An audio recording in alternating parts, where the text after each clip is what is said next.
जरा सोचिए, एक शहर, लाखों गाड़ियां सड़कों पर रेंग रही हैं, और ठीक उसी पल जमीन से करीब 15 मीटर नीचे एक दूसरी ही दुनिया है जो हर 90 सेकंड में रफ्तार पकड़ रही है।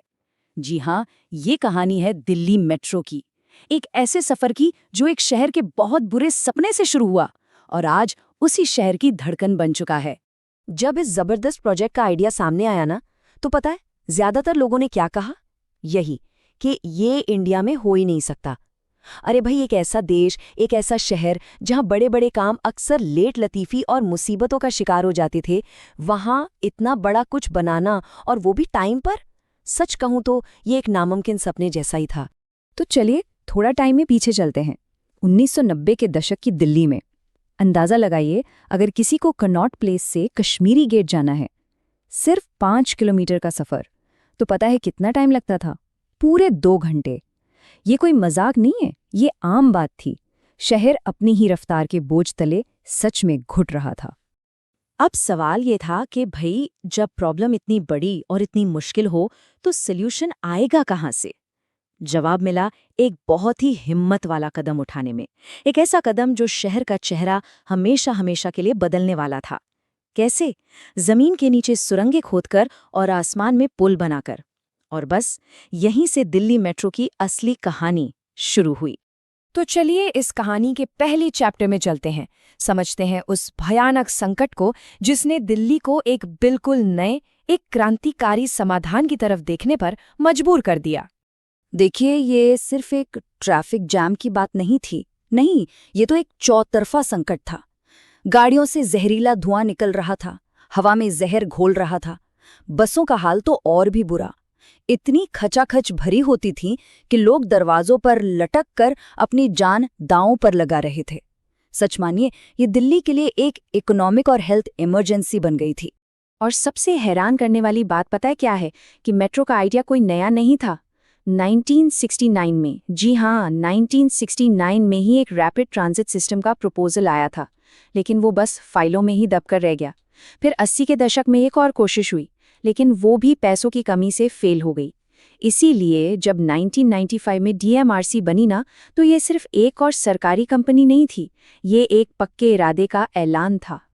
तो बातें हैं कहानी के उस हिस्से पर जहां हम उस इंसान और उस विजन की बात करेंगे जिसने आखिरकार इस नामुमकिन से दिखने वाले सपने को सच करने का बीड़ा उठाया। इस मिशन की बागडोर सौंपी गई ई श्रीधरन को, एक ऐसा नाम जिन्हें आज पूरी दुनिया मेट्रो मैन के नाम से जानती है। वो कोंकण रेलवे जैसा सुपर मुश्किल प्रोजेक्ट रिकॉर्ड टाइम में पूरा करके आए थे और अपने साथ लाए थे 3 पक्के सिद्धांत। पहला, काम टाइम पर होगा। दूसरा, करप्शन के लिए 0 टॉलरेंस। और तीसरा, क्वालिटी एकदम वर्ल्ड क्लास। लेकिन देखिए, हर बड़े सपने की तरह यहां भी सबसे बड़ा सवाल था, पैसा कहां से आएगा?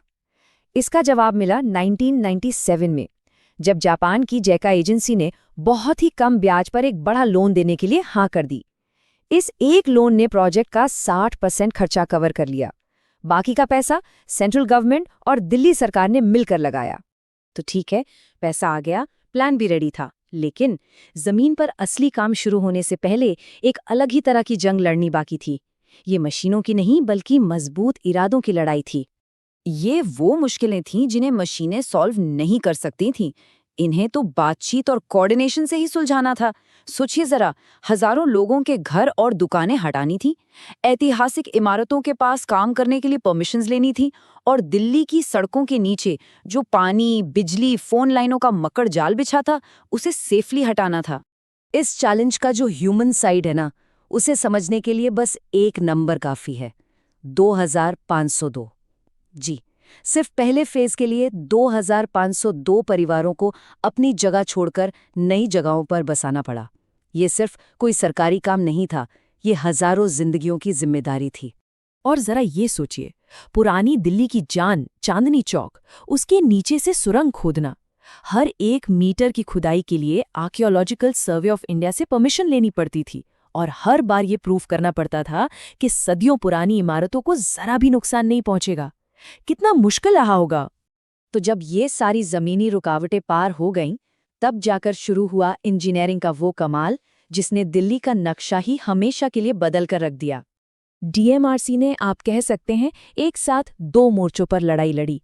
एक तरफ जमीन के नीचे बड़ी बड़ी मशीनें चुपचाप अपना काम कर रही थी, सुरंगें खोद रही थी, तो दूसरी तरफ जमीन के ऊपर पिलर्स पर पटरियों का एक पूरा जाल बिछ रहा था। क्या कमाल का तालमेल रहा होगा, है ना? तो ये जो बड़ी बड़ी टीबीएम यानी टनल बोरिंग मशीनें थीं, जिन्हें मोल भी कहते हैं, ये काम कैसे करती थी? इन्हें आप एक चलती फिरती अंडरग्राउंड फैक्ट्री की तरह समझ सकते हैं। इसका जो अगला हिस्सा है वो मिट्टी काटता है। कटी हुई मिट्टी एक कन्वेयर बेल्ट से पीछे हटती जाती है और ठीक उसी वक्त मशीन कंक्रीट के मजबूत छल्ले लगाकर सुरंग को शेप देती जाती है। कमाल है। और जमीन के ऊपर जो टेक्नोलॉजी यूज हो रही थी वो भी किसी मैजिक से कम नहीं थी। महीनों तक सड़क ब्लॉक करने के बजाय मेट्रो के पुल के बड़े बड़े टुकड़े कहीं और बनाए जाते थे, और फिर एक बहुत बड़ी लॉन्चिंग गैंट्री मशीन उन्हें पिलर्स पर ऐसे जोड़ देती थी जैसे कोई पजल सॉल्व कर रही हो। इसका फायदा? शहर की रफ्तार पर असर कम से कम पड़ा।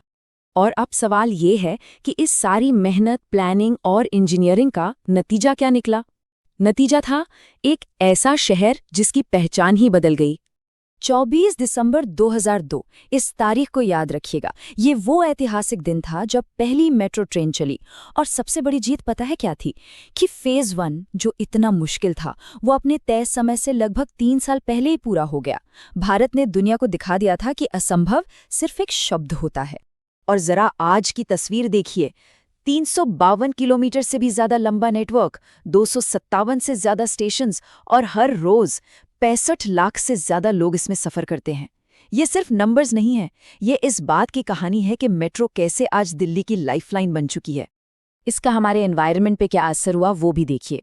हर साल मेट्रो की वजह से लाखों गाड़ियां सड़क से हट जाती हैं। इससे होता क्या है? करीब करीब 6 लाख टन कार्बन डाइऑक्साइड हवा में घुलने से बच जाता है। तो ये सिर्फ एक ट्रांसपोर्ट सिस्टम नहीं है, ये तो शहर के फेफड़ों के लिए एक वरदान की तरह है। और कहानी यहीं खत्म नहीं होती। इसका असर सिर्फ दिल्ली तक सीमित नहीं रहा।